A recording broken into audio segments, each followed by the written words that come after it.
비록 썸네일은 어둡지만 밝은 뉴스부터 시작합니다. 컨퍼런스 보드가 하는 CEO 심리조사가 있죠. 분기별로 연 4차례 이루어지는데요. 이게 50이 넘으면은 CEO들이 경기를 좋게 보고 있다는 걸 의미하고 50 밑이면은 CEO들이 경기를 나쁘게 보고 있다는 걸 의미하는데요. 그동안 계속 경기 침체 우려가 시장을 짓누르고 있던 차세 2022년 2분기 이 수치가 50 밑으로 떨어진 이후 2년여간 한 번도 50 위로 이 수치가 올라오지 못했습니다. 근데 이 수치가 드디어 올해 다시 50을 돌파했습니다. 지난 분기 46에서 53으로 50을 돌파했습니다. 2년 만에 CEO들이 드디어 경제를 좋게 바라보기 시작한 거죠. 설문 내용 간추려 보면 내용이 이렇습니다. 설문에 응한 CEO의 약 3분의 1, 현재 경제 상황이 6개월 전보다 더 낫다고 생각을 했다. 지난해 4분기에는 같은 응답의 18%만 그렇다고 답했는데 비율이 늘어났다. 응답자의 36%는 향후 6개월 동안 경제 상황이 개선될 것으로 예상한다고 답했는데 이는 4분기의 19%보다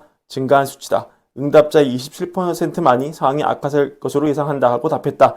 지난 조사 47%보다 훨씬 낮아졌다. 이렇게 정리할 수 있겠습니다. 자, 그런 사이 2월 들어서 미국 기업들이 정말 많이 자사주를 사들이고 있다는 소식입니다. 미국 기업들이 2월 첫 일주일 동안 1,050억 달러의 자사주 매입 계획을 발표했는데 이는 1월 전체 집계액을 넘어선 수치더라. 이는 발표된 자사주 매입 소식 중에 역대 2월에 가장 강력한 시작이더라.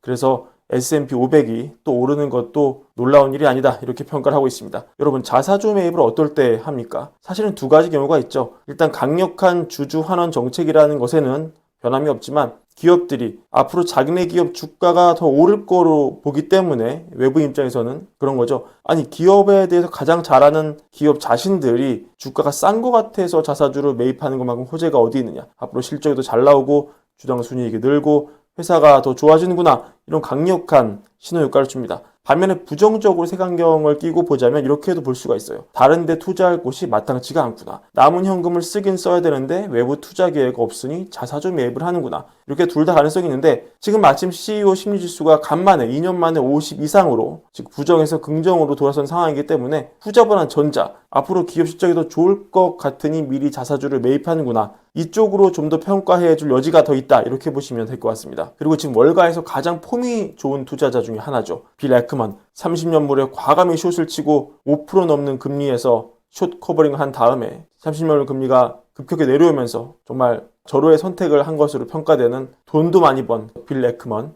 그가 30년물 숏 청산 이후에 또 움직이기 시작했습니다. 이번에는 북미에 있는 대형 투자 등급 장기 성장 기업 12개에서 24개에 투자하는 새로운 폐쇄형 펀드를 만들 예정인데 이 같은 내용은 에크먼이 이끄는 퍼싱 스퀘어 캐피탈이 지난 7일에 미국 SEC 공시를 통해서 밝혔습니다. 결국은 에크먼이 이 시점에 폐쇄형 펀드를 또 내놓는다는 것은 주식 롱에 베팅했다는 거죠. 우선 지금 에크먼 투자 폼이 가장 절정이다. 이렇게 봤을 때 일련의 이런 팩트들, CEO 심리 개선, 역대급 자사주 매입, 에크먼의 행보 이런 것들이 앞으로 주식시장을 긍정적으로 바라볼 수 있는 그런 하나의 축으로 이렇게 연결돼서 생각을 할 수 있을 겁니다. 하지만 우리가 늘 그렇듯이 이런 화기애애한 분위기 속에 우리가 놓친 위기의 지구는 없는가 함께 살펴보면 좋을 것 같은데요. 오늘은 이 영상을 꼭 짚고 넘어가고 싶었습니다. 옐런 재무장관이 비은행 모기지 대출에 대해서 경고했다는 그런 내용입니다. 얼마 전에 옐런이 하원에 나와가지고 상업용 부동산에 대해서 우려하고 있다 이런 발언을 해가지고 뉴욕 커뮤니티 뱅커프 주가가 확 밀리지 않았습니까? 이번에는 상원에 나와서 이런 얘기를 해요.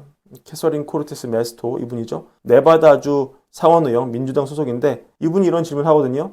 지금 조사해보니까 모기지 대출 중에 비은행이 차지하는 비율이 되게 높더라. 20년 상반기 기준에 단독주택 모기지 기준으로 70%를 비은행이 했던데 이 은행에서 비은행으로 대출 창구가 넘어가는 게 걱정할 부분이냐 이렇게 물으니까 옐런이 맞다고 합니다. 뭐라고 하느냐 이런 내용을 말해요.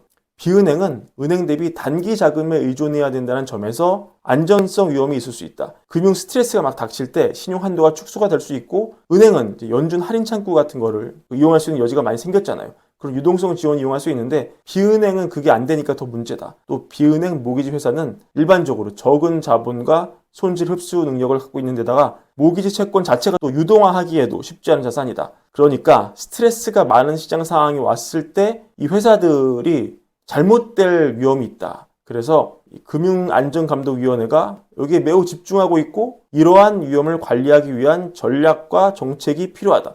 자, 여러분 이게 무슨 얘기가 될까요? 지금 가뜩이나 그 NYCB가 위태위태해가지고 금융권 버즈가 많은 상황이잖아요. 물론 미국은 금융위기 이후에 워낙 은행에 대한 보호막을 촘촘하게 쌓았기 때문에 금융 시스템 전체로 은행 위기가 전염될 가능성은 매우 낮다고 봐야 할 겁니다.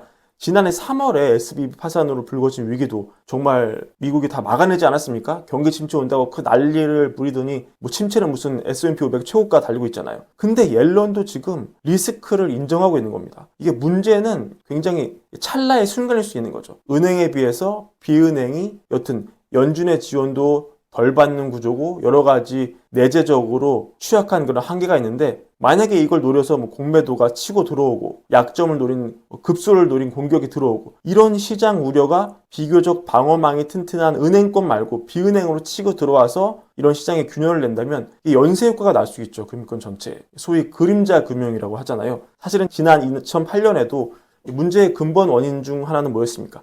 그 전에 없었던 어떤 비전통적인 금융 서브프라임 모기지를 이렇게 막 섞어가지고 파생상품 만들어서 섞어서 이게 프라임 등급인 것처럼 속여서 그걸 대대적으로 팔았고 여기서 리스크가 터지니까 걷잡을 수 없는 정도로 시스템이 무너졌죠. 지금은 그때와 달리 굉장히 촘촘한 보호망이 있기 때문에 지금 비은행 회사 몇 개가 무너진다고 금융 시스템 전체가 뭐 큰 타격이 갈 거라는 그렇게 단언할 수 없지만 다만 주식시장 입장에서는 어떤 이런 그 버즈가 상당히 금융권 위기로 불거지면서 흔들거릴 수 있는 그런 단초를 제공할 수 있다. 이런 가능성은 우리가 알고 넘어가야 할 것 같습니다. SBB 파산도 한번 짚어보면 이 은행권에 대해서는 아까 제가 말씀드린 대로 굉장히 철저한 보호막을 치고 규제를 강화하고 그렇게 보호를 한다고 했는데도 업계 20위권 안에 드는 SBB도 하루아침에 뱅크런으로 망가지잖아요. 그러니까 비은행 같은 경우는 통계도 잘 안 나오고 자료도 부족하고 여러모로 사각지대에 있는 비은행 모기지에서 뭔가 터진다.